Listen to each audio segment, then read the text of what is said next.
All right, morning. I have a question for you guys, or rather, maybe a series of questions. Why is it that a child can look at a bright summer's day and think only of the fun they're going to have and all of the things that bring them joy in their day-to-day life, right? All of the things that they can do that will excite them, right? And an adult looks at the same, bright summer's day. And they're like, oh man, I have so much stuff to do. And they're thinking only of the advantage that they can gain and the work that needs to be done before the end of the day.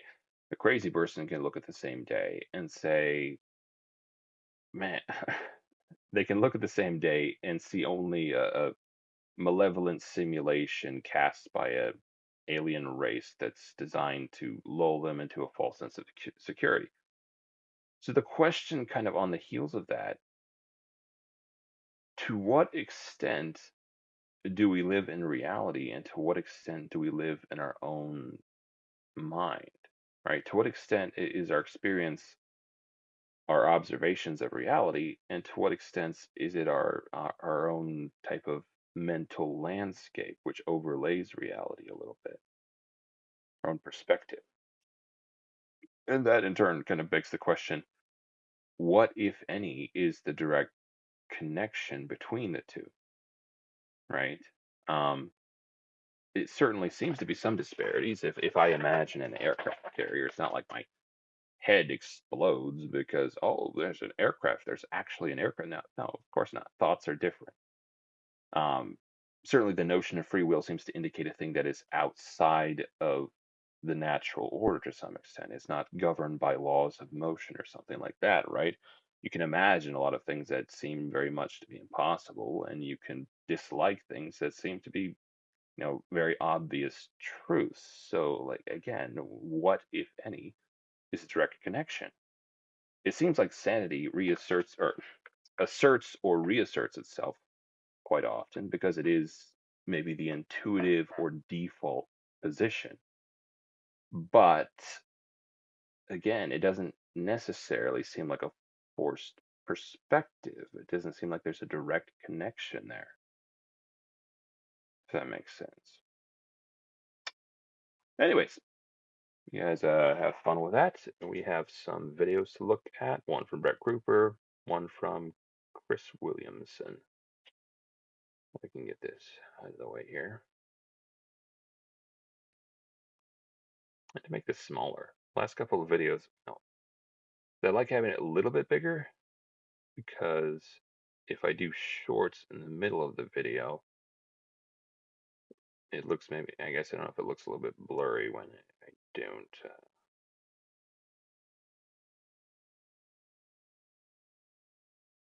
If I could, it'll be fine, hopefully. All right, samurai.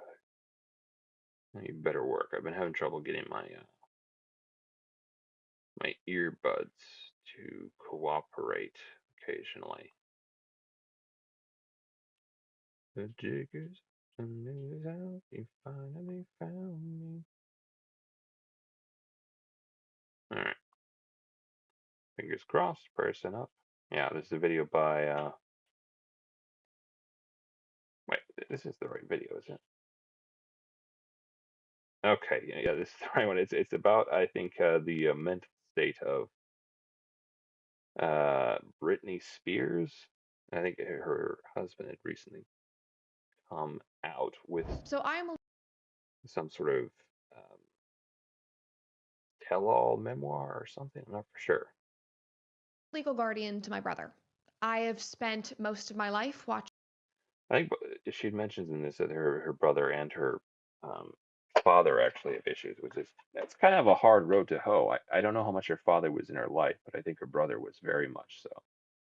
She had kind of I don't know, reconciled or met with her father maybe or later in life, I think.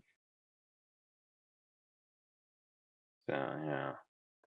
My brother and my father battle mental illness. I have spent more time in psychiatric hospital visiting hours than most people my age. And based on This is completely unrelated and probably a little bit insensitive, but I thought at some point it'd be interesting if I ever get a set or something like that to put some sort of like troll board in the background that just says random weird shit or something. All right, serious, okay? Serious. that, here is my take on Britney Spears' ex's new memoir. Like, I don't know if it what it seems like to you guys, but it seems like Hollywood has more than its share of crazies, and maybe it's somewhat the industry that makes them crazy, or the fame, or all sorts of crap, and maybe it's just like the artistic temperament as well. Maybe there'd be a bit of a bias there, like a selection bias. Actors are all unstable. That's the point. So Kevin Federline is Britney Spears' ex-husband. He is also the father to her two sons, and he just released a memoir. It is titled You Thought You Knew by Kevin Federline, and this is basically him breaking his silence. Hmm. He is telling his side of the story as the man who was married to Britney Spears and who has spent the better part of his life now raising their children. And Kevin Federline, he used to be a rapper. People say he's a failed You know, one thing is, has been a terrible, terrible victim in the woke war or the culture wars. Some of the funniest cringe humor back in the day used to be weird people acting black or ethnic of some sort because they couldn't do it and it was hilarious to watch. And it feels like now that's just called racist or racial appropriation or offensive. I don't know. It was some of the best humor because again, obviously, well, to me at least, it was very much humor. Like people trying to act ethnic and dismally failing. Can't really do that much. Well, I mean, I imagine these days you'd get away with it more than a couple of years ago. rapper, but now, to be honest, he is just known as her ex. He rose to even more fame and popularity by being married to her at the peak of her career, and he has now Eh, spent his the first trophy husband. No. life dealing with the aftermath of their marriage and her public breakdown. And we're going to talk about this book today and the public reactions and whether or not I think they're valid. Now, before we get into that, make sure that you like this video and subscribe to our channel if you've not already. And of No. course, if you want to stay up to date on all things Brett Cooper and the show, make sure to go to brettcooper.com. I have a Sorry, you couple new guys live can't. shows on there. I'm I doing don't a really show like on again. November I, 5th. I mostly subscribe to like I think I've subscribed to Alex Steele and a lot of cooking shows and maybe a couple of like it's maybe one apologetics, maybe some smithing stuff. But I don't know if I really subscribe to drama or news or political people. So next week in New York But City. feel free, feel free. In fact, if you like her stuff, please do. It's nice to. Then I have a show at Zany's here in Nashville on November 22nd. They are super fun. It's like a more high energy live version of the show. I think it's super fun, so you guys should come out and see one. All right, so let's dive into this story. I feel like my mood right now is just a bit more somber. Maybe it's because it has been raining for like 4 straight days in Nashville. Maybe it's because the baby barely slept Halloween. Ooh. last night and I'm filming this at like 5 p.m. instead of midday, and so it literally is darker. Or maybe it's just the content that we're diving into, but this I've been hearing something where it's supposed to like really cold down south for whatever reason. Well, by really cold, I mean, I guess I don't know what temperature it actually was, but generally speaking, cold has two different meanings depending on whether you live in the north or in the south. But inordinately cold. story, as you guys probably know, based on my life, if you guys have, watched any interviews with me or know this part of my story, a lot of what Kevin is talking about in this book, a lot of Brittany's story hits really close to home. And so these are stories that I enjoy talking about and I enjoy sharing this, even though it can often be painful. So I don't know, maybe that's why the mood is slower today. But anyway, we should just get into this. So there's a lot of press about Kevin's book, but I don't think there's a lot of people reading it. And So I think to give a backdrop to this, there was a whole kerfuffle over an arrangement Britney Spears had with her father I don't remember what the actual word for it is, but like her father was basically in charge of her finances because she was kind of bad shit insane, more or less. She was really crazy, and there were a time where people wanted it to get taken away, so she was, in control of her own stuff again. Then it happened, and she started acting insane, I think, and people realized that, well, maybe there was a reason. Maybe it shouldn't have been her father, because her father might not be a great dude, but she should have had someone in charge of her stuff, because she is literally insane.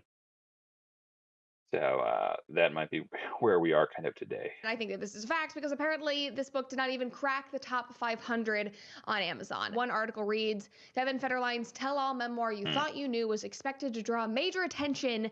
Instead, it is tanked. According to Rob Schuster's Substack, the book has failed to break into Amazon's top 500 even after an aggressive publicity push. A publishing insider told the outlet he thought shocking sells, Hmm. that strategy fell flat. Public support remains firmly on Britney Spears' side. Now, a lot of people's negative opinions about Kevin, about this book, their refusal to even Hmm. touch it or read it, is based in people's complete alliance and trust in the Free Britney movement, resulting in people flat out just, refusing to read the book. They don't want to hear these stories, Hmm. and they are painting him Eyes wide shut. as the villain in her story. But regardless of your opinions on Britney Spears' conservatorship, on the Free Britney movement, Conservatorship, that was the word. Right. I think her father had a conservatorship, which might be more common in Hollywood situations where children actually get a whole bunch of money, which kind of makes sense, but it also, I don't know if I would say that all parents are deserving of that sort of, yeah, I don't know. I do think I guess like it's one of those things where like with regards to kids, it feels like maybe parents aren't always the best, but there are a few people that are more suited, I guess, to it. And maybe there would be some sort of agency where you could literally just say, okay, the money is going to this agency, and they'll hold it in trust for you until you come of age or something like that. That would maybe be a way to do it. But yeah, that his side of the story is worth hearing and is certainly worth telling because he's the father of her children. He has spent the last 19 years or more being part of her life. And the things that he shares in this book, if true, and that's a very important caveat, if true, would make it and a part of me also think, I'm sorry, I'm just kind of ignoring what she's saying, but it does feel like parents who allow their kids to go into Hollywood would be a different sort of breed, given some of the stuff that goes on. I think a lot of people that don't care, like it would seem to indicate maybe a lack of care given what goes on and what the parents would probably know goes on sometimes in those circles. So you might get a bit of a selection bias with regards to that too. Um, yeah. abundantly clear why Brittany lost custody and why she was put in a conservatorship to begin with. And maybe people are not wanting to read the book. Maybe they're ignoring this fact because they have spent so much time investing in the Free Britney movement. They don't want their opinion changed. Brittany is stunning and brave, and I won't hear a word. No. I don't know, but I think it is worth diving into. I'm going to read you a few excerpts so that you don't have to go read the entire book because, again, I think that his side of the story is worth telling. Now, this first part that I'm going to read is about something that happened at a party that took place at Paramount Studios. And so Kevin is saying that he walked into this party, Brittany was already there. He walks in with his security guard, Big Mike, and he writes, Big Mike, yeah, not that Big Mike, I know, guys. Anyway, sorry. And there they were Brittany, her brother Brian, Jason Trawick, Okay, now I have to look up Big Mike.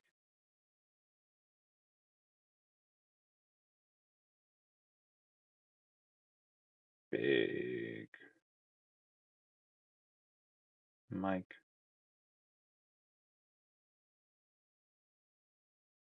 Hmm.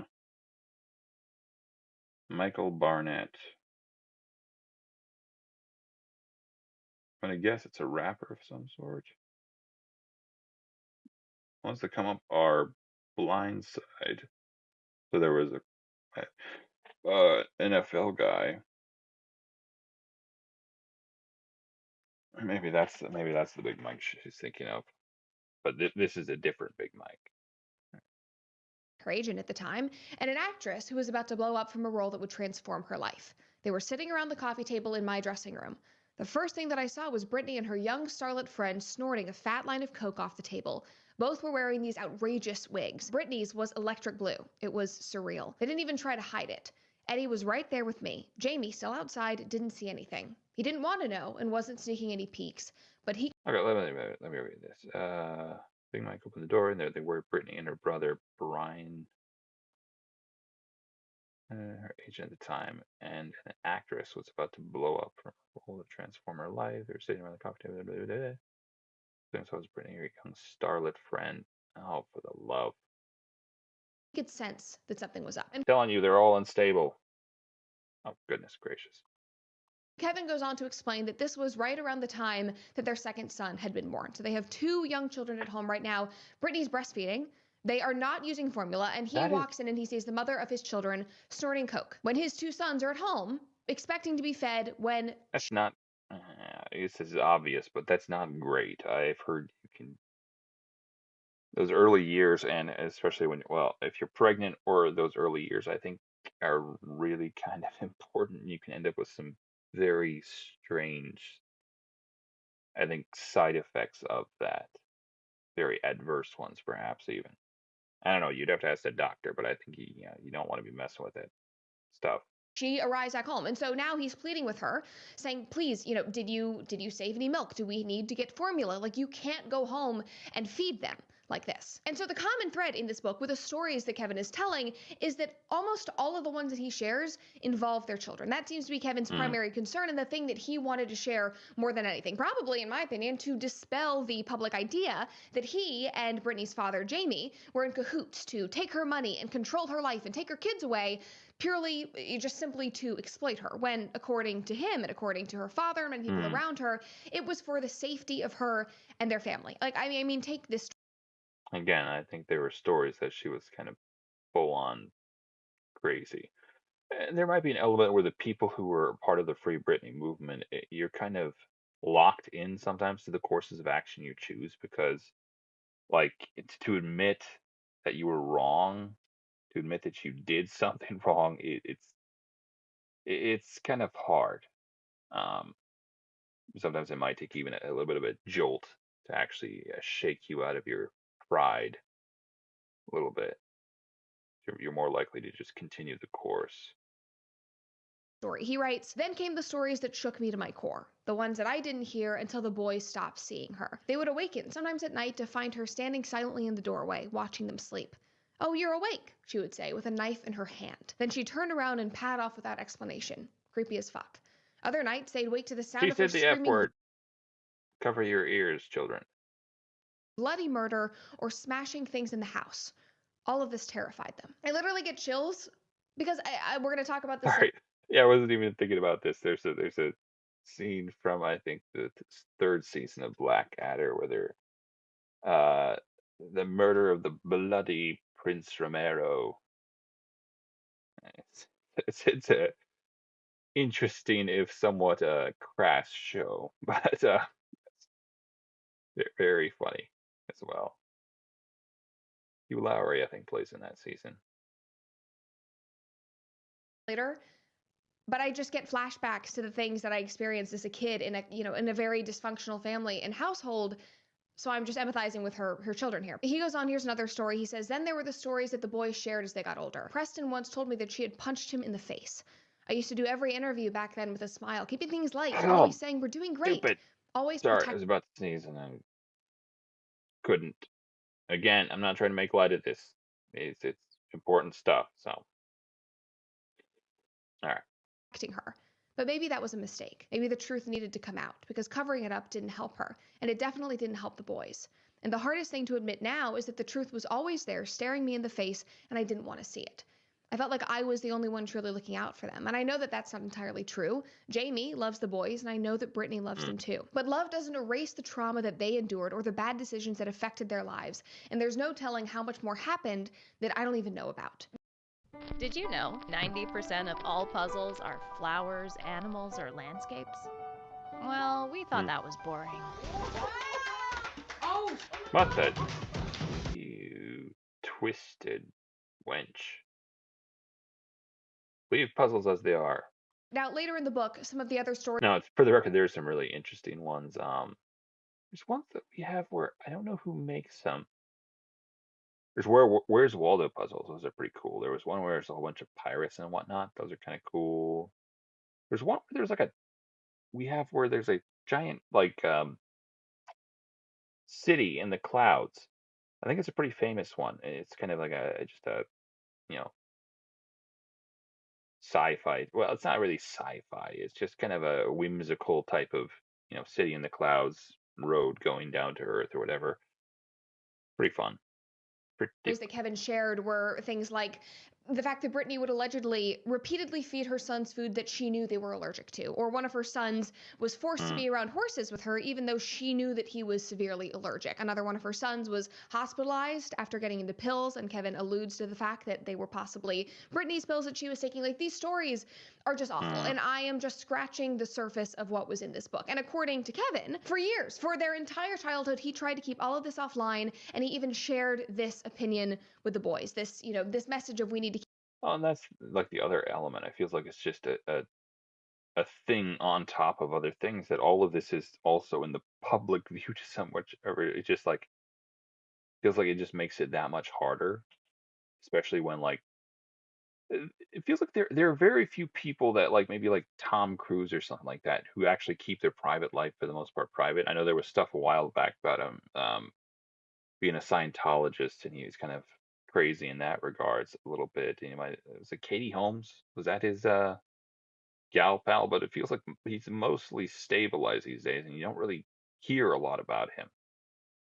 And it feels like there's that element of like if your private life stays private, I think like you would have a better chance of maintaining some sort of equilibrium in that regards. But that's maybe a hard thing to do in Hollywood. A whole bunch of people scrounging around for stuff they can talk about.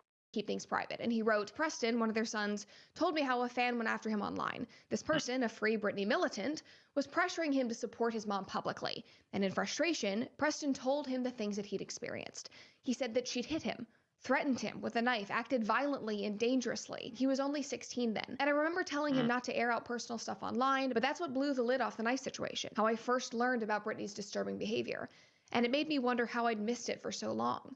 For years, I'd been under the Mm. impression that things were stable enough, but then I realized as time went on that the damage was too deep to repair and the situation was more complex and fractured than I'd realized. And in that situation, he's talking about, their time under the conservatorship, where he thought things were getting better, that she was more under control.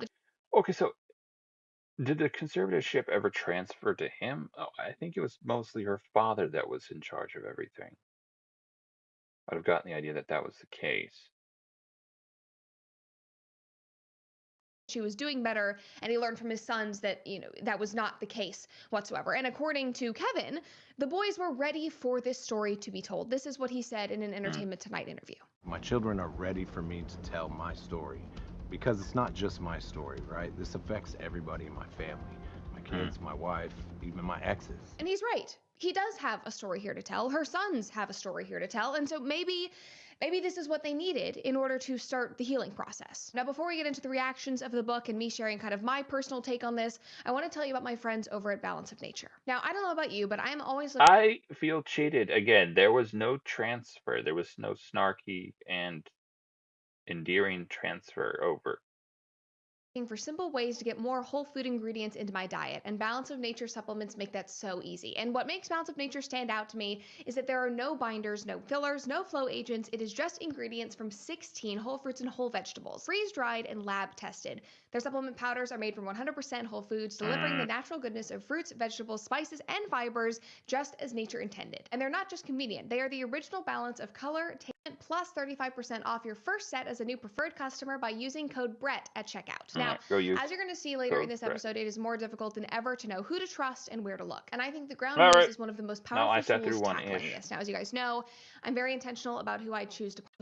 You can see the stories that both the left and the right are suppressing. And this is why I have partnered with Ground News to get you full access to the truth for 40% off. Trump That's says. $5 a month for the same Vantage plan that I have been using when you go to groundnews.com/Brett or scan the QR code on the screen. This app is how we For hold reason, somehow I had a dream last night about Trump. I don't remember exactly what he was doing. I think he was acting crazy or something. A lot of you are like, oh, that's just par for the course. Yeah. Surprise, surprise. politicians sometimes act crazy. I don't know. Not getting into that. Not getting into the ramifications of that. All right.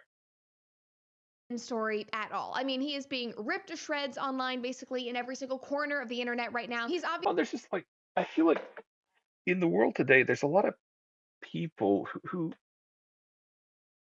it feels like the ethos of the time, the zeitgeist or whatever, is just tolerance and indulgence. Whatever a person wants, you have to support that thing. And there's an element, especially where people are kind of insane, but even where they're not. I don't think tolerance and indulgence are like the North Star, the absolute best of what we can hope for in other human beings or in our friends and family. Just that they support us no matter what. Like, no, I like to think that people I care about will tell me if they think I'm doing something wrong, that they can still care about me and yet disagree with something that I'm doing. And believe it or not, I'm willing to put up with quite a lot of crap if I think a person genuinely cares about me. Even if I think their advice is wrong or that I'm still right, I'm willing to hear them out if I think they genuinely care about who I am as a person. And in situations like this where there's someone who's literally insane, it feels like they don't need someone to indulge their insanity. They need someone to stop them from doing crazy stuff. I feel like people around you are one of the things that keeps you grounded in a lot of these situations. being ripped apart by the Britney fandom, but also it's not just them. Like basically every single interview that he has done in promotion of this book has been critical, with journalists basically Hmm. playing the offense on Britney's behalf. And the public seems to have overwhelmingly taken her side She's a strong, independent woman. in all of this. And to be honest, they do have a good reason to be skeptical. They Yeah, have that's a good I was waiting for this part.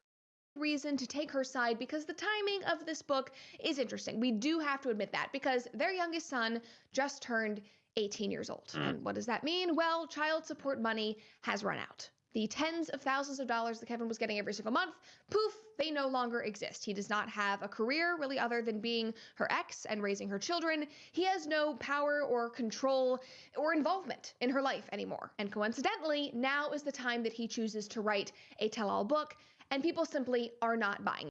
It feels like the timing is unfortunate.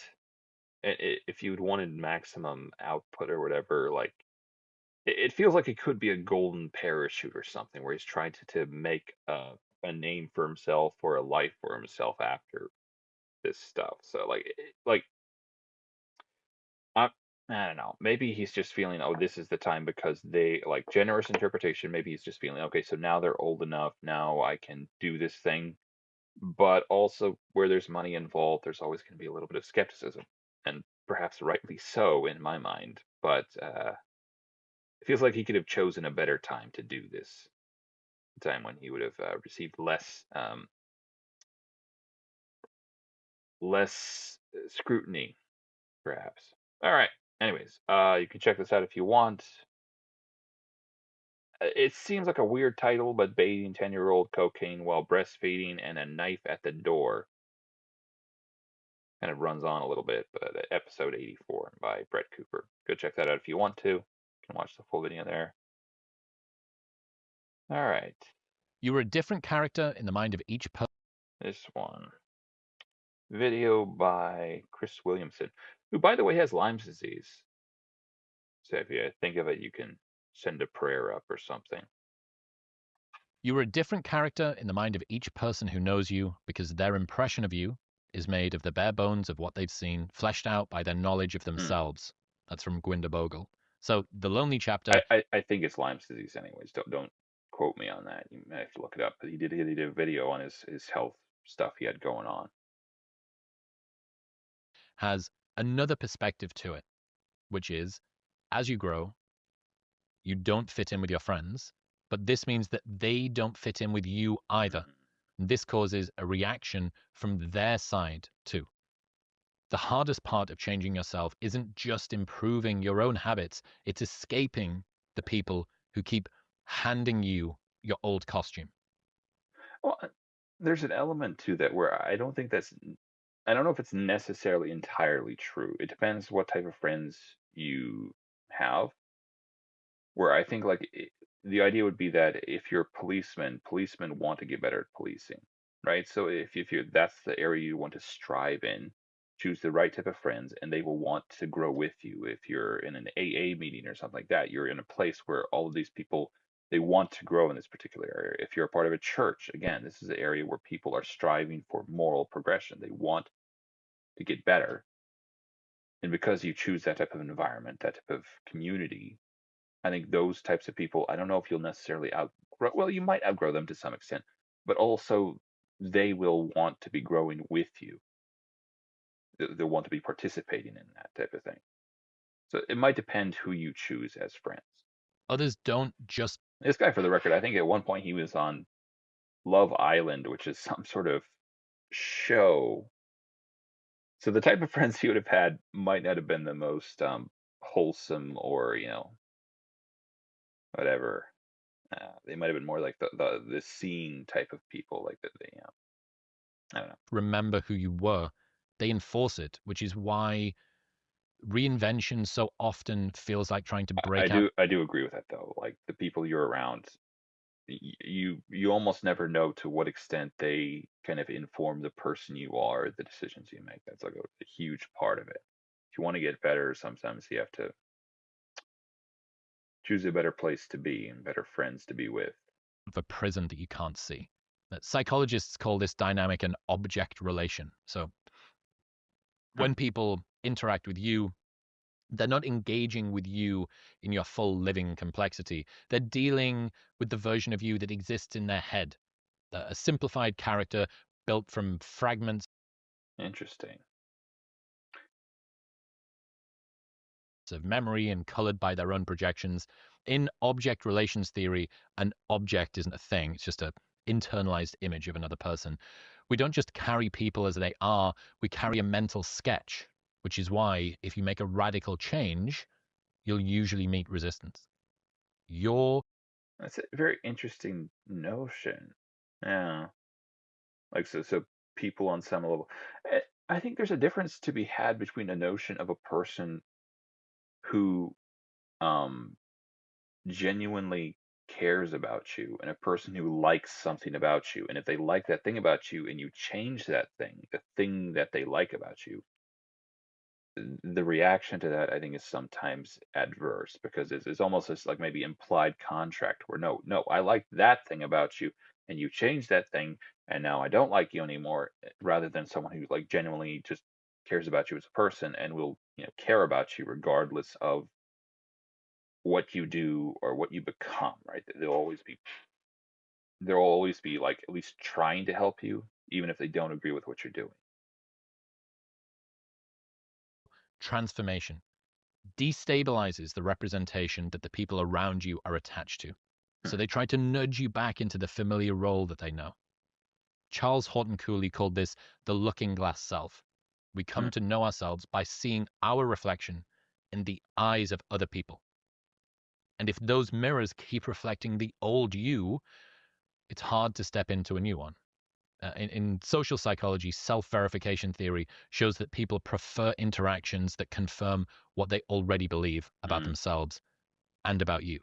If you There's the element where like I guess this kind of defies the notion of it, but I try almost not to describe myself to any great degree because there's this element where like if you describe who you are as a person to people, if you talk about yourself a lot to other people, you almost lock yourself into something and you pigeonhole yourself in a way where you can't become the person you want to be. You can't do the things you want to do because you're kind of well, you've said that you're a good listener, right? I think I'm a really good listener, and now you feel obliged to adhere to that.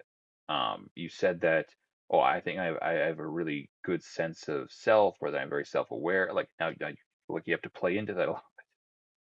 So it's almost one of those things where, yeah, you can maybe, I'm not saying never describe yourself, but maybe allow yourself some room to allow a degree of variability in that by not talking about yourself so much, not trying to describe who you are as a person so much. disrupt this script, you introduce friction. In this one study, participants with poor self-image chose to interact with people who criticized them rather than praised them, meaning that even people with low self-esteem often prefer others to treat them in ways that confirm their pessimistic self-view, because negative consistency feels safer than optimistic unfamiliarity. We need a training manual for the new hire, ASAP. Hey, I'm gonna be home late again. Yeah. That's like some sort of AI Glad I caught you gobbledygook. before Hey, you need the left. training manuals? Yeah. Check it. Already done. Did with Scribe in minutes. Every step is recorded automatically. There's no typing, no screenshots. You just do the process once, and Scribe creates the guide for me. Okay, maybe it's not AI. If that is true for how we see ourselves, imagine how much other people cling to their picture of you. Before his conversion, St. Augustine was notorious for chasing pleasure, indulgence, and distraction. And after his dramatic turn to faith, This is like something like I'll go this far with regards to my statement of religion. I'm not Catholic, and it's something that I've maybe regretted that the denomination I'm in did not study the early church fathers as much as I would maybe have liked, like in school or anything like that. We didn't really we studied some of it, um, up to a point, but I maybe wish we would have gotten more into the church fathers and stuff like that. It's kind of a like I don't know if I believe to some extent in the like authority of like apostolic succession, but it's an interesting type of field of study, and I think it's a worthwhile thing to study. I think. I wish we'd have done more of that. struggled to convince old friends that he was no longer the same man. They resisted not just out of skepticism, but because There's actually a weird parallel to that in the personage of Paul.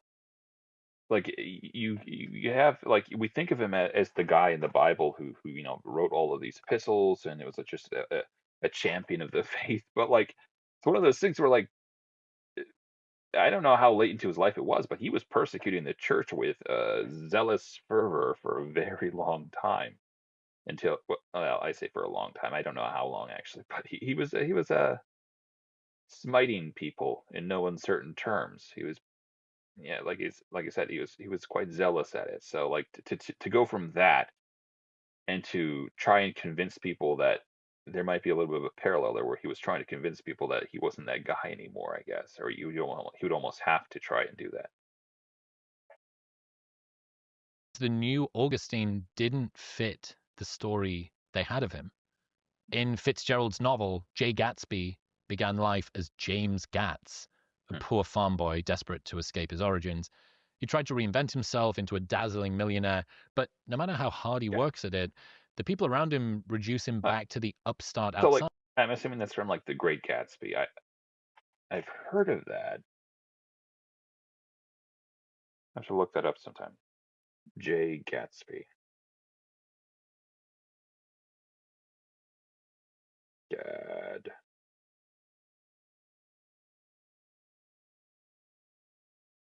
Huh. The titular character of Scott's 1923. The Great Gatsby. Huh. It's an enigmatic Nova rich millionaire. I should read that sometime. Sounds interesting. His reinvention collapsed I'd heard of the book. I never read it though. under the weight of their collective refusal to update their vision of him. Nelson Mandela started as a fiery revolutionary against apartheid, and when he walked out of prison after 27 years, his followers expected him to emerge hardened and vengeful, and instead he embodied reconciliation. But that reinvention only truly stuck once he stepped onto the world stage, far beyond the circles that had known the old Mandela. David Bowie began as a struggling musician in London. It's actually a quote from the Bible that goes along this. Sorry, I'm doing a lot of talk about scripture. No, I'm not sorry. You know what? Suck it up, okay? I'm a Christian. You're gonna have to deal with it. There's a quote from the Bible that I think Jesus says actually is maybe a prophet has respect everywhere but in his own town. It's one of those things where like the people who knew you growing up, they're always gonna maybe have this certain type of idea of who you are, and it's very hard to break that because, like, I think the idea was he went back to his, yeah, I don't know. And trying to make a name for himself in a conventional scene. His breakthrough was constant self reinvention. He does Ziggy Stardust, The Thin White Duke, and tons more. But each transformation often required leaving behind one circle, one city, one audience, because the people who knew him too well couldn't help but cling to the previous Bowie. St. Paul had once been Saul, infamous for persecuting Christians with unrelenting zeal. After his conversion, he became their fiercest advocate. But many believers couldn't trust him. They couldn't stop seeing the old Mm. Saul, and it took years of travel and new communities before his new identity as Paul was accepted. Mm.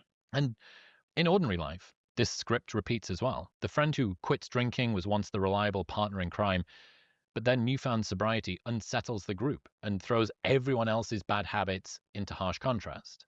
The shy colleague who becomes confident was once predictable in their quietness, so their assertiveness now reads as arrogance. The young adult who comes home at Christmas was once an awkward teenager. However, no matter how much they've grown, the family still insists on infantilizing them.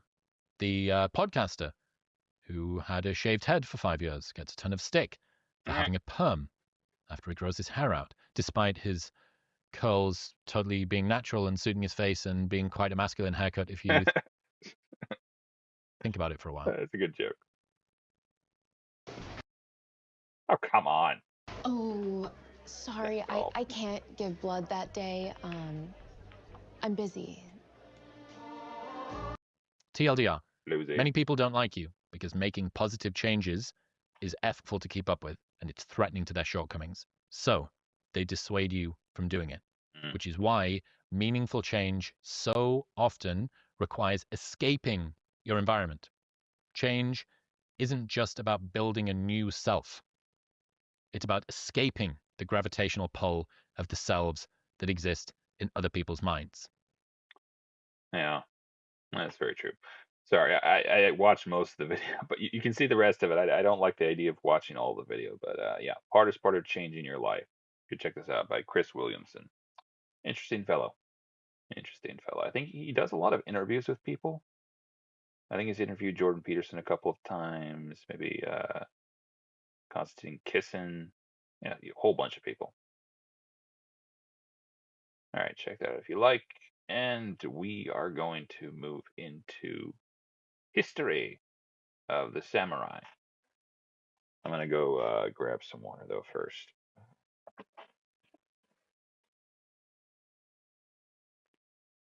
Okay, water.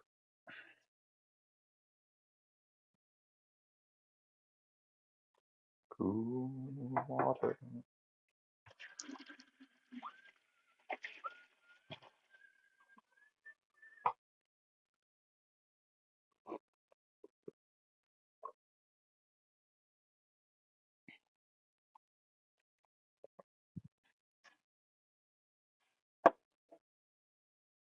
Mm.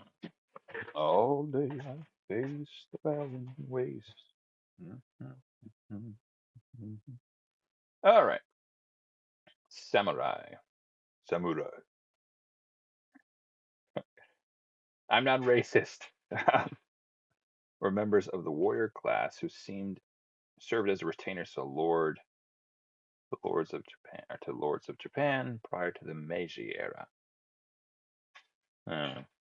Era of Japanese history that extended from October 23, 1868 to July 1912. All right. Existed from the late 12th century until their abolition in the late 1870s during the Meiji era. They were originally provincial warriors who served the Kuji, the Kuje, aristocratic class that dominated the Japanese imperial court in Kyoto.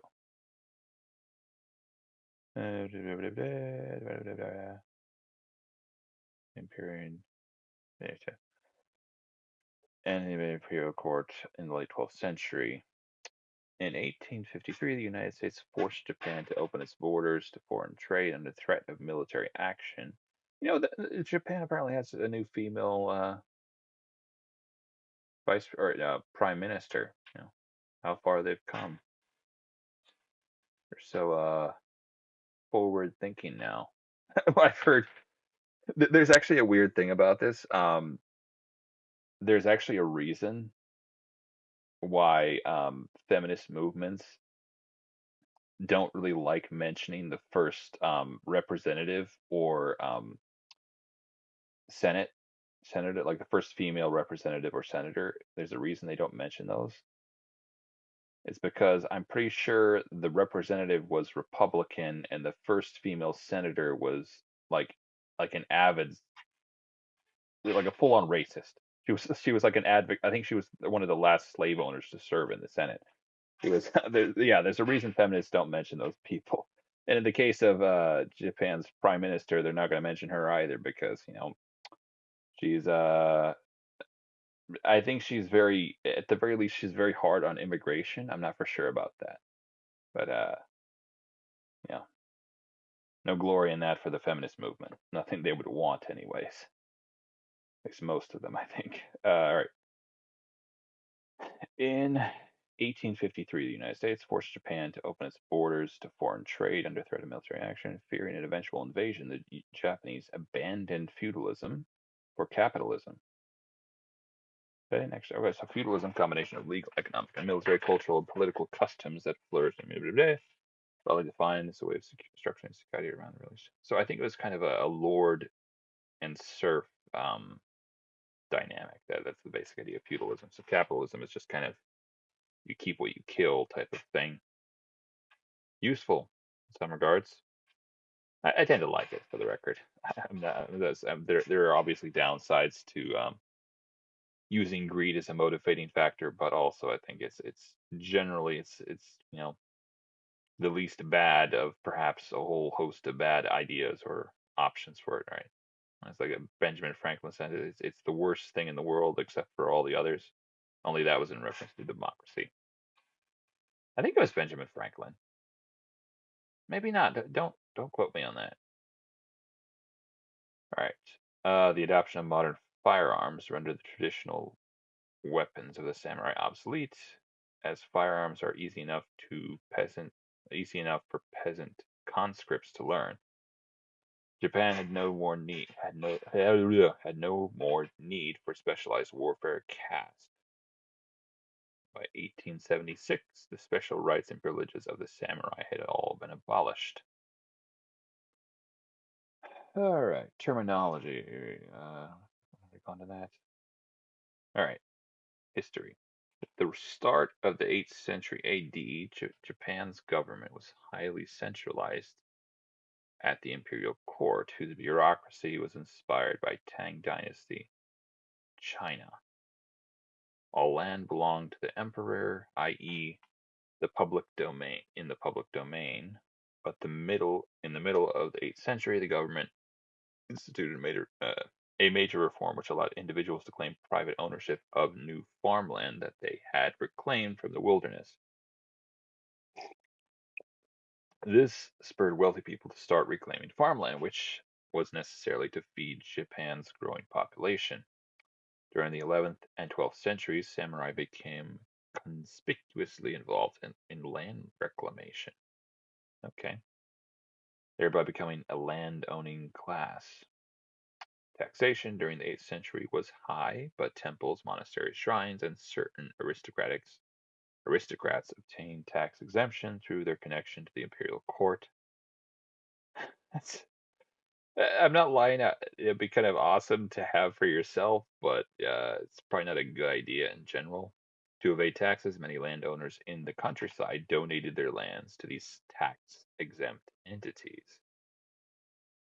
The land would be registered in the name of said noble or temple, which would become part of their tax-exempt estate, shown, but still used by the same person who originally owned it, the former owner. Now steward of his lord's estate, had to pay his lord an annual tribute that was less than what he would have had to pay the emperor in tax. had he been the landowner. There was usually an agreement that when the steward died, his children would inherit his position.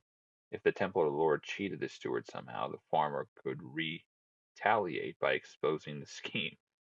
It's kind of like a full-on Mexican standoff almost. They're just kind of forced to more of a symbiotic relationship, actually, I suppose, just kind of with a little bit of a hostile edge to it, maybe, which might have cost the temple or the noble its tact exempt. No, it does almost seem like that. Again, well, I guess we'll say symbiotic relationship with a hostile edge to it, bit of a Mexican standoff lilt to it. The growth of the Shoan led to a loss of tax revenue for the imperial court and heavier tax burden on those farmers who worked the remaining taxable land. These farmers often could not cope and abandoned their lands, which were brought up by the land-owning magnates. Until the late 18th century AD, Japan had a national conscript army. As peace settled in, the imperial court began dismantling the system, eventually ending it by 792 AD. Conscripts were seen as unreliable and poorly trained, to be used only in emergencies such as when the Mongols invaded. Yeah, I should look that up sometime too. Mongol invasion of Sucker Punch actually did a game a couple of years back. If you're into games, you know the notion of Ghost of Tsushima. I'm not sure how how historically accurate that was, but I guess the Mongols did actually invade Japan. No, there was a whole thing about that. There was some sort of storm that I think it was with the Mongols that actually wrecked the fleet of the Mongols. So the whole thing, I think Thoughty 2 had done a video on it. Conscript foot soldiers proved to be particularly ineffective in the Japanese war with the Emishi, the ethnic minority in the north that relied upon the mounted warriors and were thus highly mobile.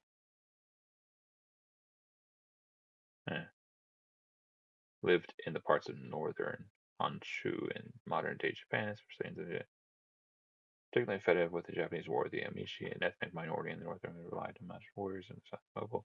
The deciding factor in these battles had been professional mounted archers who came from wealthy families. The government didn't bother training conscripts in horsemanship as it required years to produce good cavalrymen. So it instead recruited men who already had these skills acquired through private training funded by their families' wealth. Similarly, soldiers.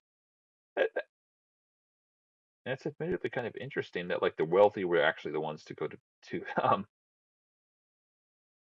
to war. There's kind of a reversal of that dynamic these days, where generally like the best people and the most poor fight the wars, and the worst people and the wealthiest are the ones who fight the politics. It's an unfortunate reality. Similarly, soldiers in the imperial army were expected to provide most of their own equipment. Wealthy men who could afford horses and archery training were promoted to elite units, whereas poor were consigned to being foot soldiers. So I guess the poor did actually fight, technically speaking. The poor disliked military service for this reason, because their farms fell into decay with their absence. Also, there was a popular support for ending conscription. There's an element to this, like where Sun Tzu's Art of War. I think that the idea is that soldiers march on their stomachs, so you want to be careful how much you take off of, how much you move resources and manpower around. You still need people to feed the other people. In the Heian period, it was the habit of emperors to keep harems, and consequently the imperial family got so large it burdened the treasury. Yeah, the dangers of polygamy, I guess. In the early 9th century AD, Emperor Saga expelled several dozen members from the imperial family, who formed two new clans, the Minamoto clan, and the Tairi clan. Many wealthy provincial families married into the Minamotos and the Tairis in order to acquire aristocratic status, gaining prestige, and often tax exemptions.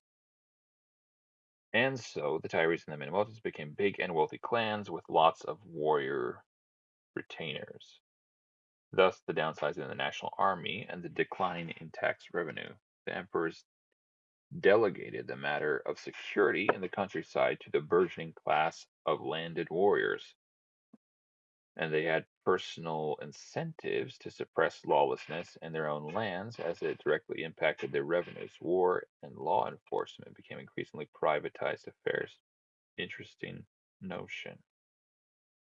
Very interesting. All right. Yeah. All right. Moving on. We're going to see there's a new game called Escape from Duck Off, which I want to look into. It's kind of a whimsical type of take, I guess, on Escape from Tarkov, which I never actually played. I want to try this one. Let's see if we can check this out. Ah.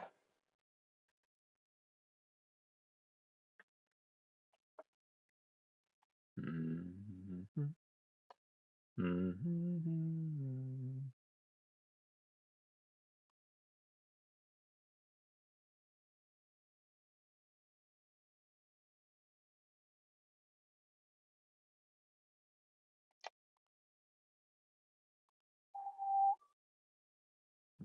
All right, come on.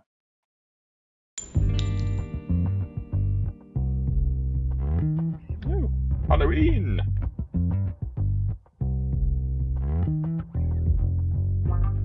I don't know if this has support for. That's getting cool.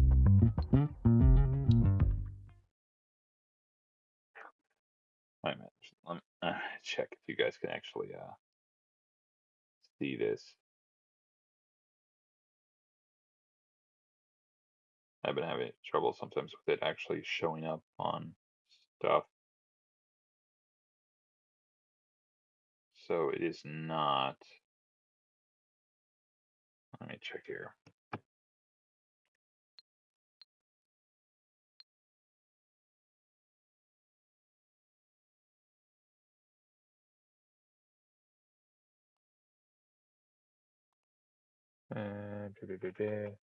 Widgets, Microsoft, Dr. Amazon, Steam. And there we go.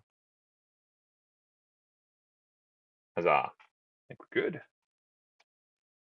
good. All right. Gavin. I don't want to start off. Like, can you change it after the fact? Suitable for players with some experience in shooter survival games. Enemies deal 80% damage, 8% health. Not 100%, but still very challenging. All right, let's go with that.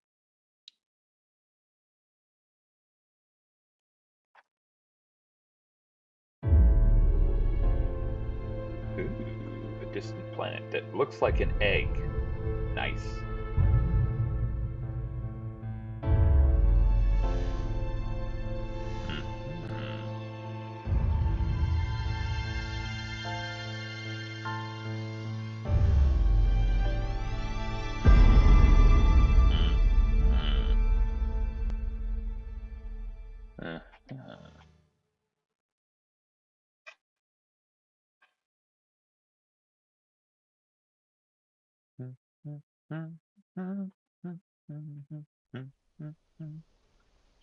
All right.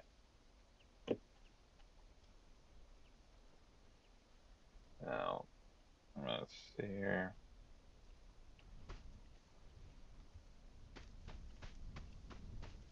Who's the weird dude? Ooh. Hello. This is your dream.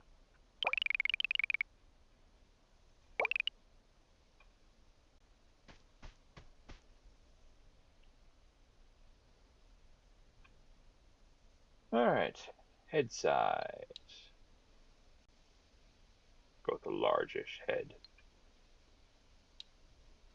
Oh, for the love.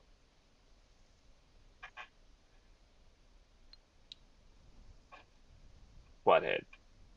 Relatively flat head. I don't know if I actually have a flat head. Alright. I type. I like it.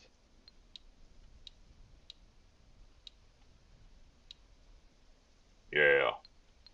Fierce. About that.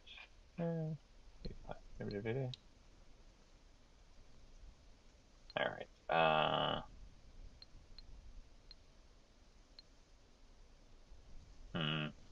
Eyebrow height, eyebrow size. Ooh.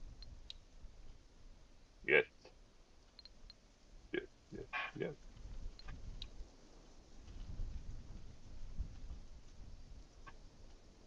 I'll go with that. Alright.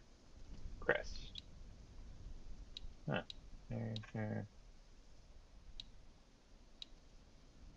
That looks nice. Alright. Good enough.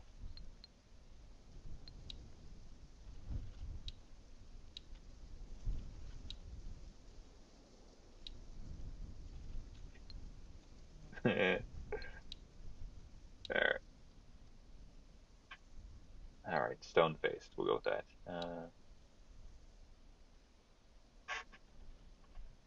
Looks like he's flaring his nostrils or something. Alright.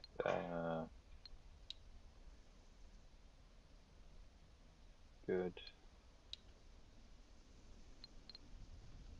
Alright, wings.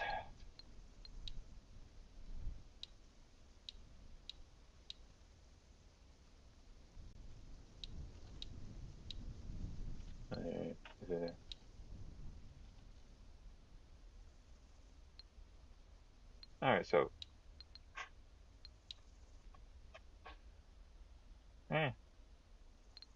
Go with normal. Alright, tail. Do I have to rotate this guy? So you can't, like. There we go.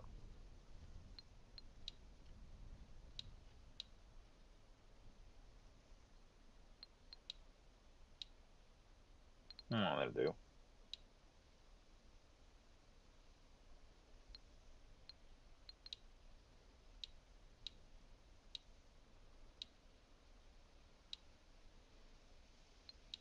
Tenor shoes, probably.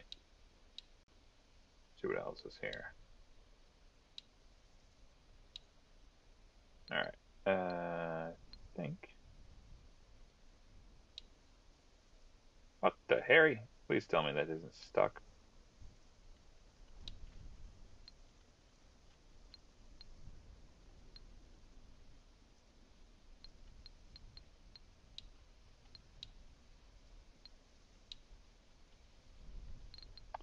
Do I have to go back?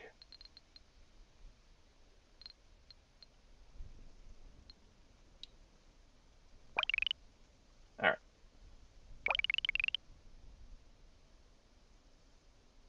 I'm assuming you can go back at some point. Alright, no. I want to do that, but I want to reset. I don't want that. Alright, alright. Gonna do this again. A little bit big head. Normal head height. Alright, so,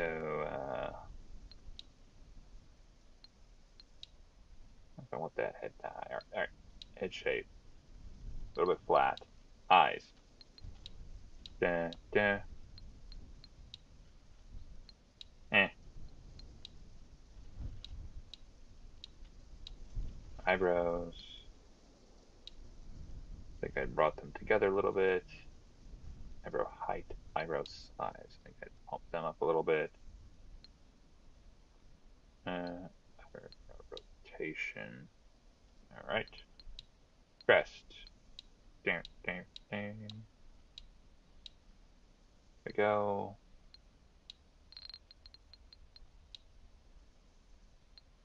All right. Beak.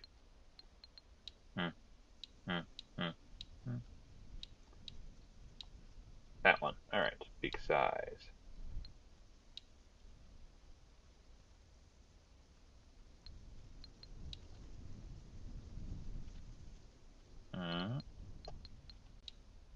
Alright, wing.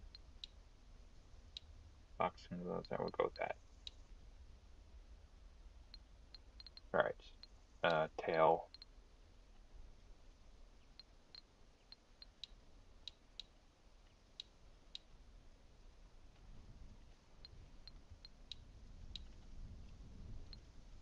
With that. Alright. Now, claws. There. Alright. Good enough for government work. Let's boogie.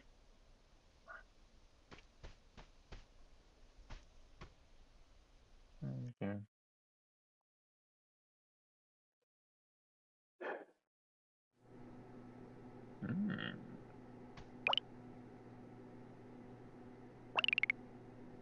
No way.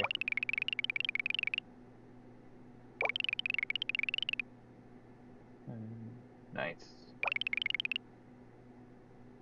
I am perfect. Shut up. I'm not gonna prove myself. Ooh. Okay. I don't like people I just met telling me to do stuff. Pushy. Everyone's busy with the morning coffee. It's your chance to escape. And they happily left the door open. Doors open, move out. The extraction point is just outside. Okay. Is that my pet or something? Take it. Yeah.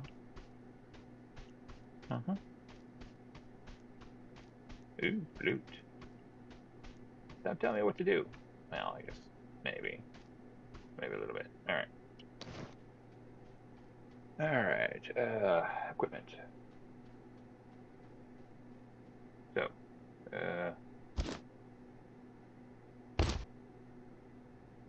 bullets.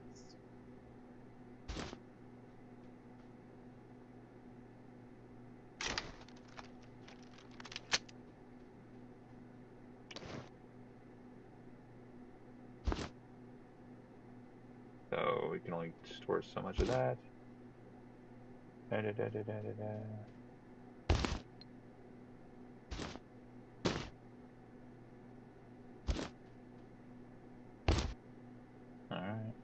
guess that's about it. Oh, okay. So you can,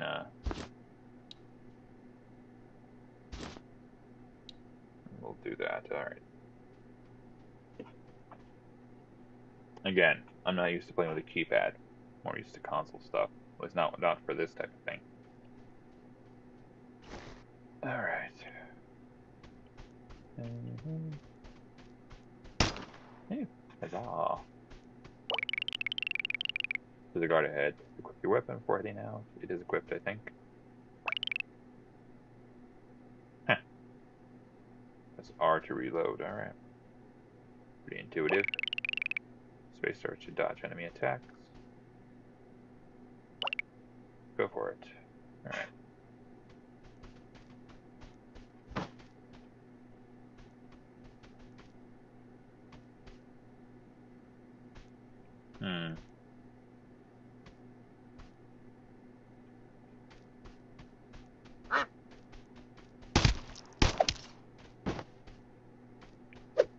Okay, weird.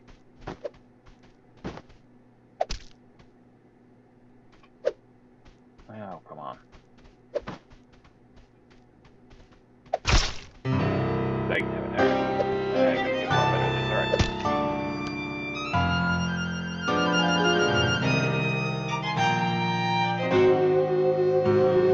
Let's try this again.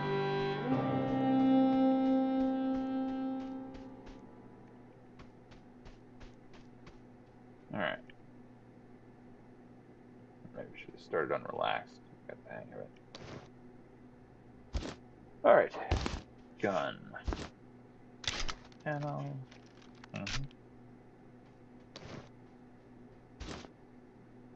That crap.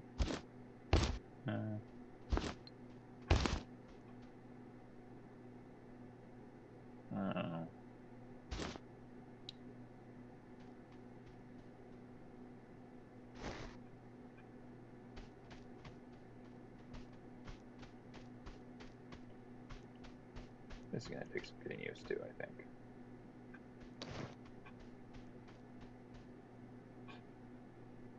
Is there a use for this stuff?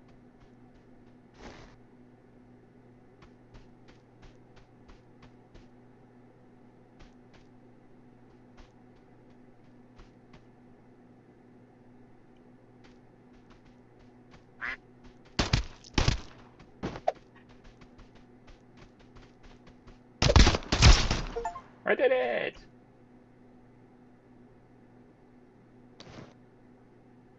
Ooh, police baton. Can I not? Oh, that was a melee thing. Alright. White lab coat. And shades. Alright,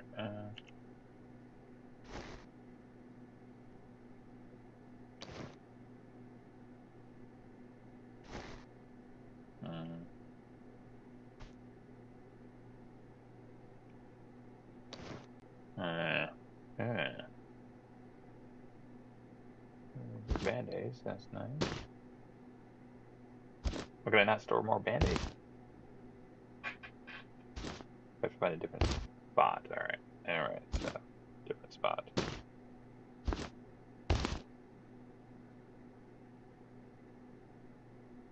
Alright.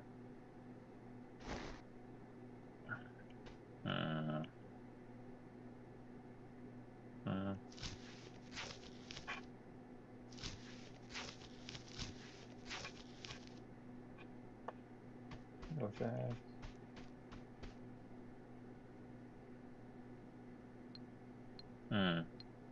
Security shooting manual. Falling tips. Hold the right. Aim for the enemy's head before firing and land more lethal shots. I don't know if there's a way. Is there a way to aim for the? Okay. Alright. Alright.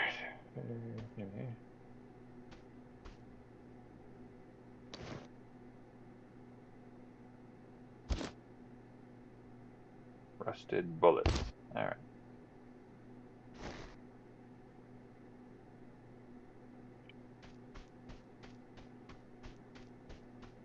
Oh.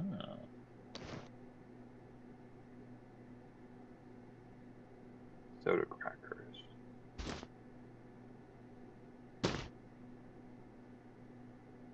Huh. Alright.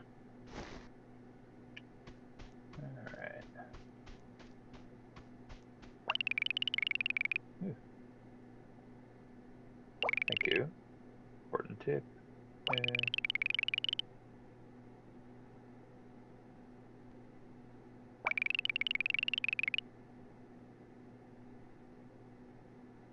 I already did heal up.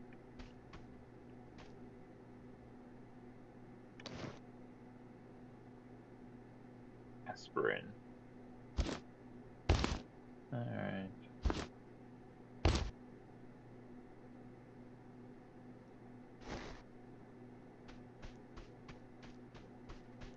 Oh, great.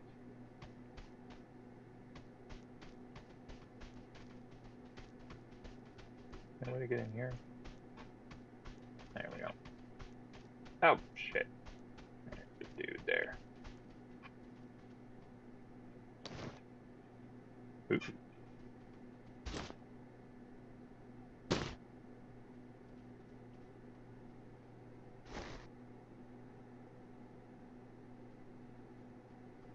Yeah, like the long gun. Well,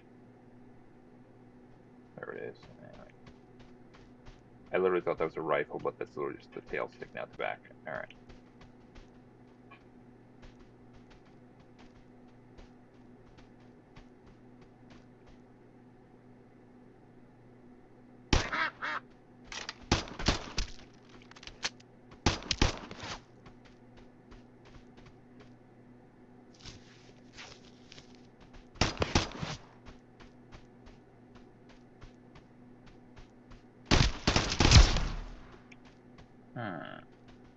I'll do that again.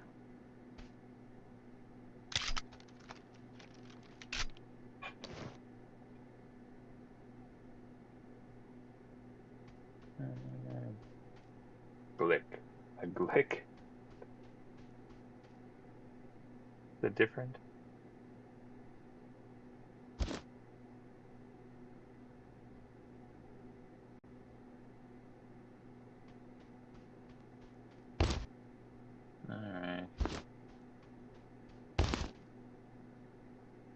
probably start picking up stuff, but all right.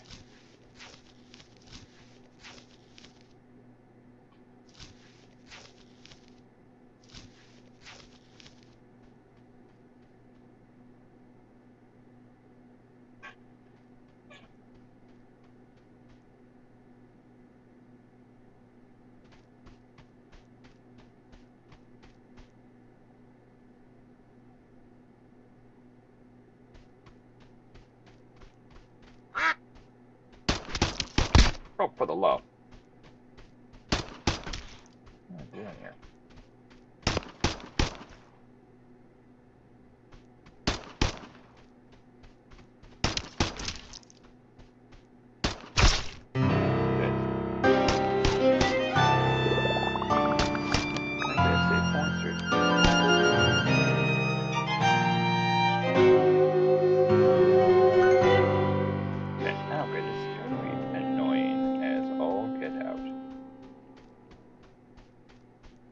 Come on. I thought I reloaded. Did I switch to like a different weapon or something? That was weird.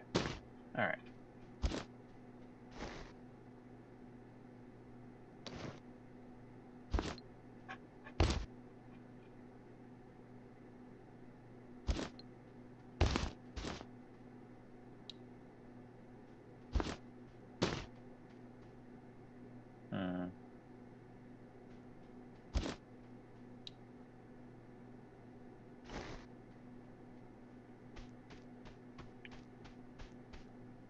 I'm gonna have to get used to this.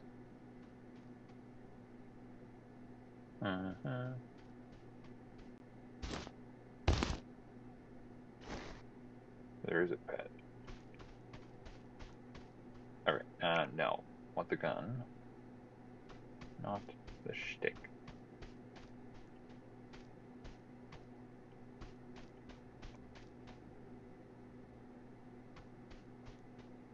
Okay, what the...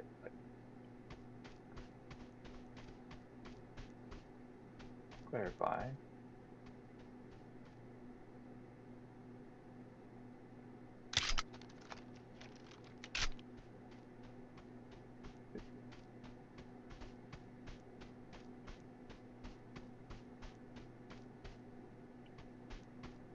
Think we're good?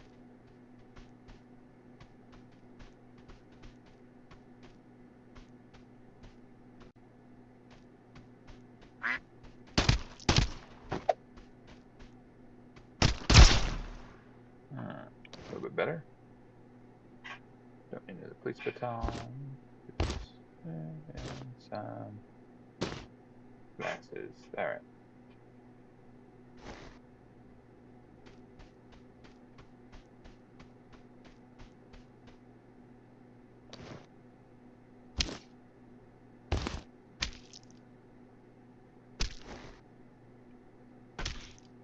What the deuce?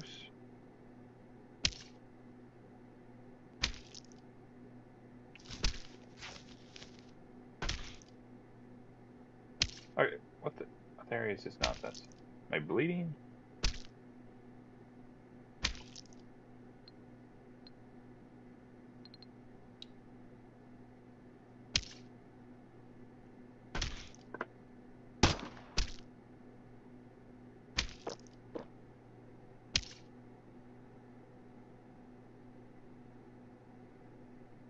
Alright, well, good thing that stopped. Alright. Hold on. Hold on, hold on.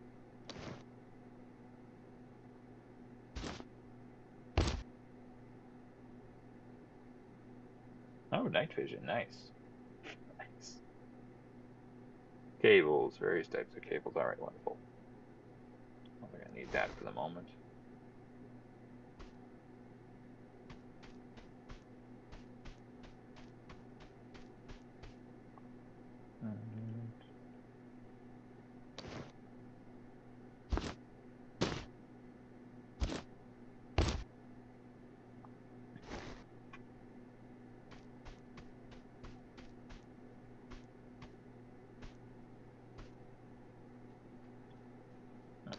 time. All right. Oh, nice. I forgot about that. I think I heard that you could pick up your loot from the last run. Handy, must say. The glick just in case. Aspirin. Rusty bullets.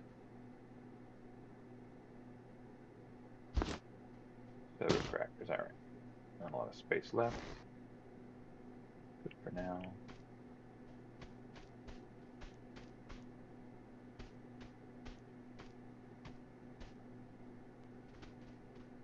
Come on. You blasted. Actually.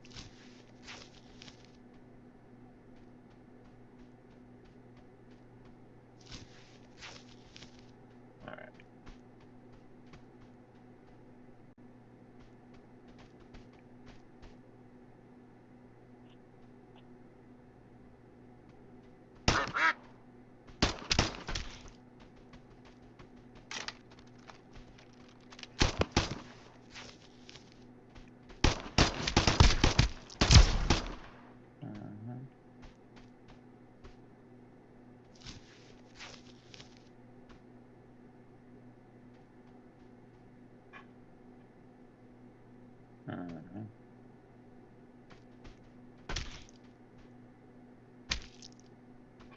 Okay, gonna stop.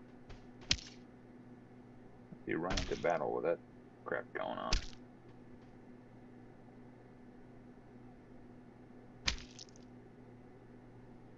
Okay, so that's that tab. All right.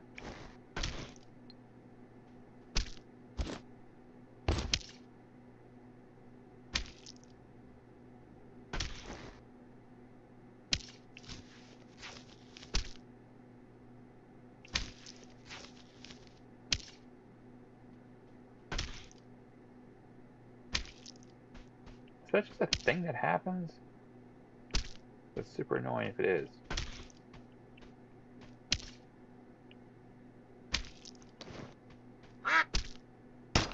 Oh, for the love.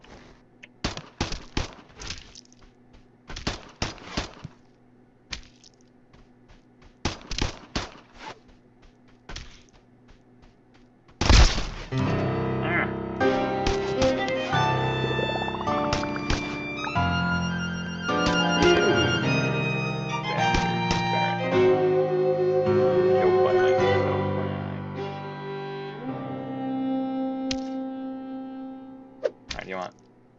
I'm gonna concede at this point.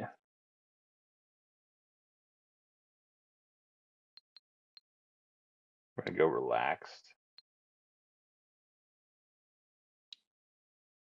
because we'll make this stretch a point here and do that. Okay, what the Harry? All right.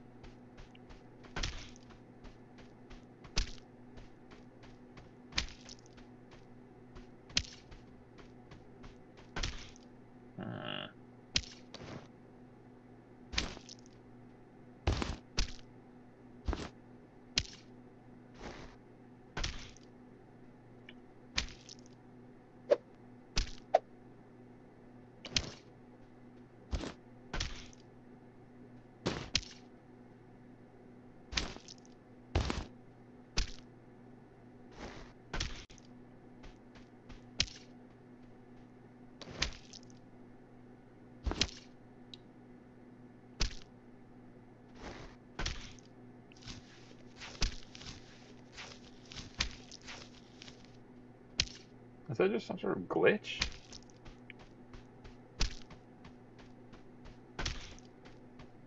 Or is it because, like, oh, okay, so I don't have much energy, or so I'm literally just losing health or something.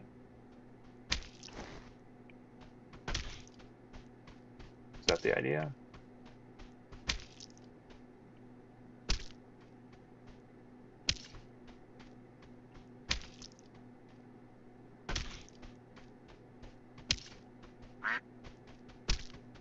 Oh.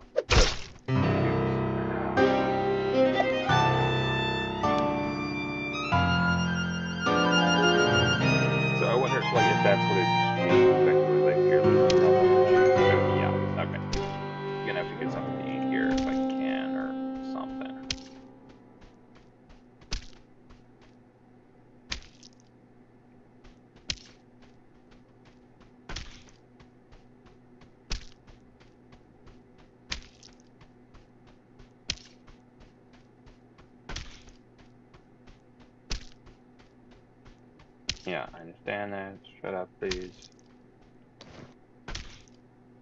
Nothing? Okay.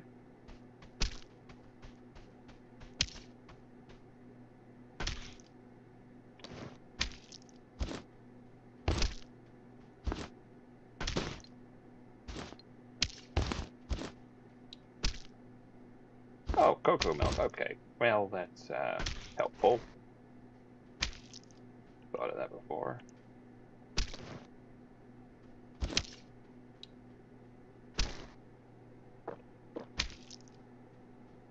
Okay, so only one of those though. All right. Okay.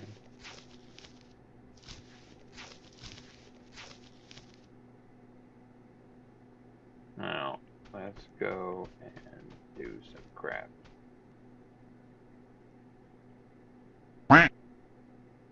Okay.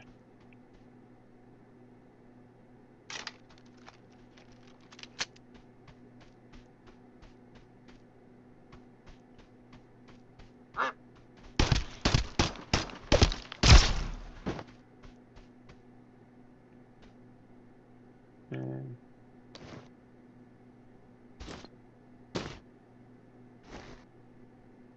you have a certain amount of time before your energy runs out. Don't need that.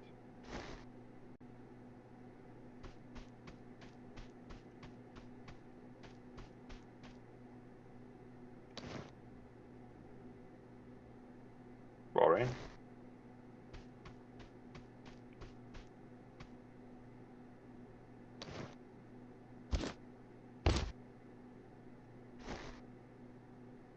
All right. Okay.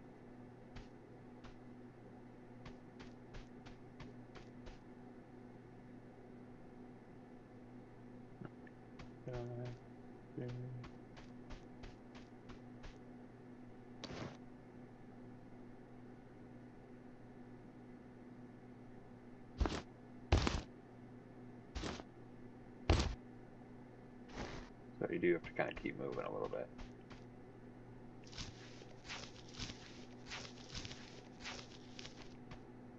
Wait a second. I thought they only gave you like one chance to do anything recovering your stuff. Guess maybe it depends on what difficulty level you're on. That's nice. Also nice.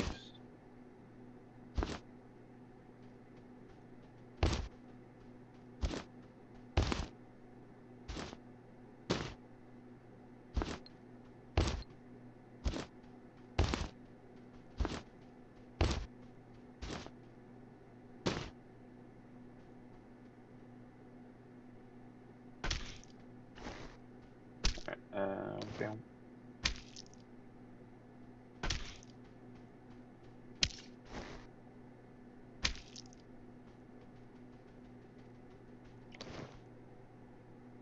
Alright.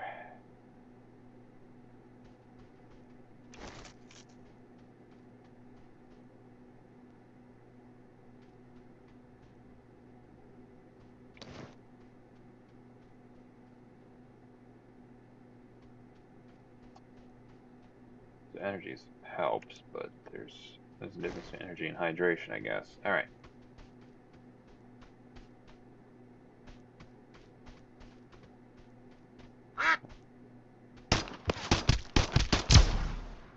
Alright.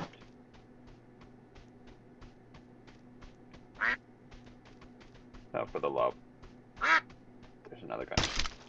So, dagnabbit.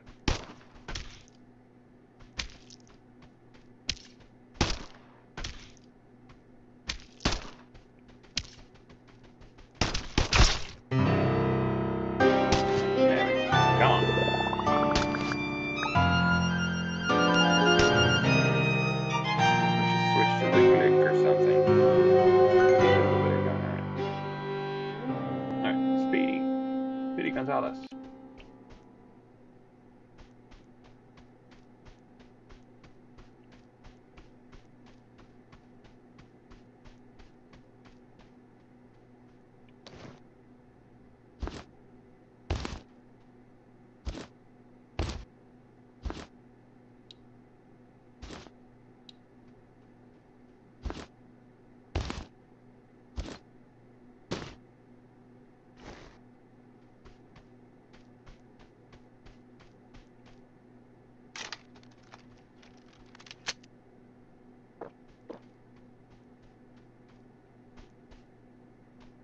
Alright, let's see something here. Battery. Ooh, crackers.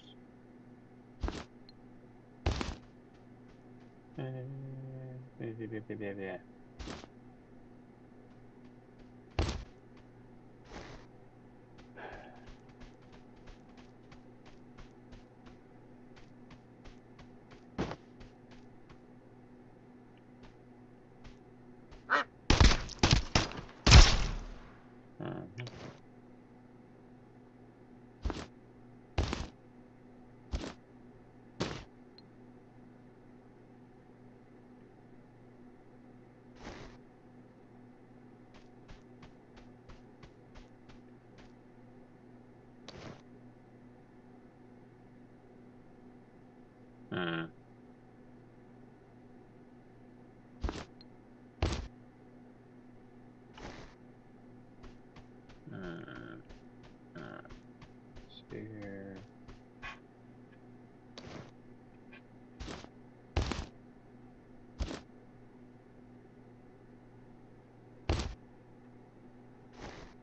Let's see if we can get past this next area here without.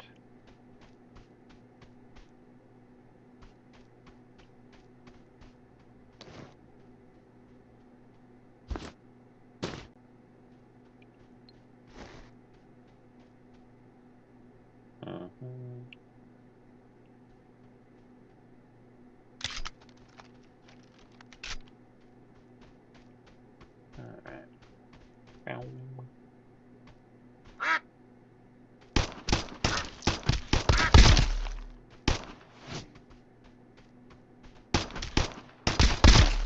Yeah. I'm the best around. Alright. Bullets. Yes.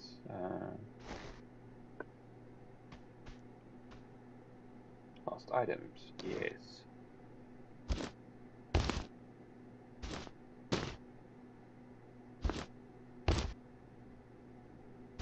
You can't stack those up, and that's unfortunate. Alright. Put some of those in there too. Get a chance. So, click. Alright.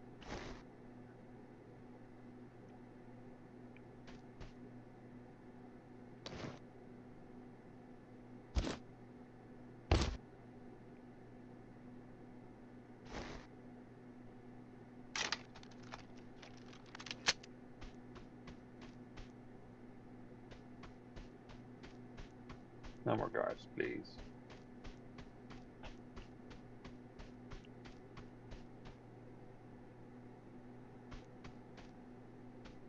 Alright. Nope, nothing.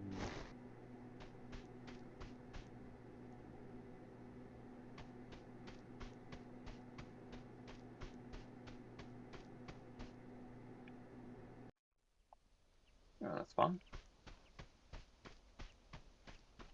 Is it a save point? I hope so. Be nice if there's a save point.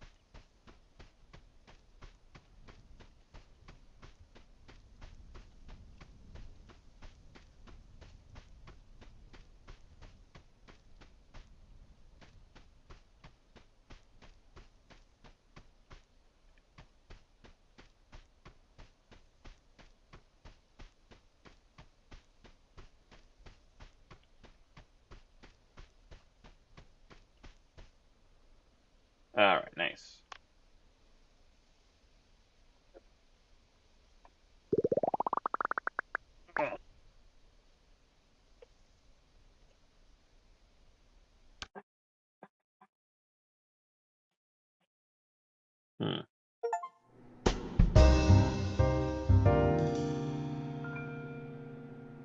Be nice if you could start it with full.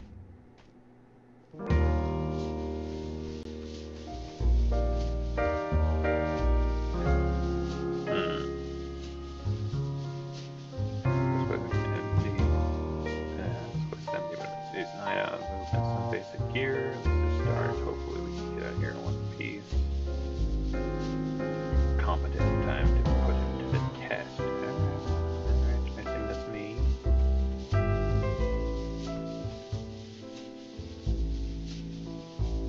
Huh. That's projects for a different time. Nice face. Alright, you know what? I think we're gonna have that be good for today.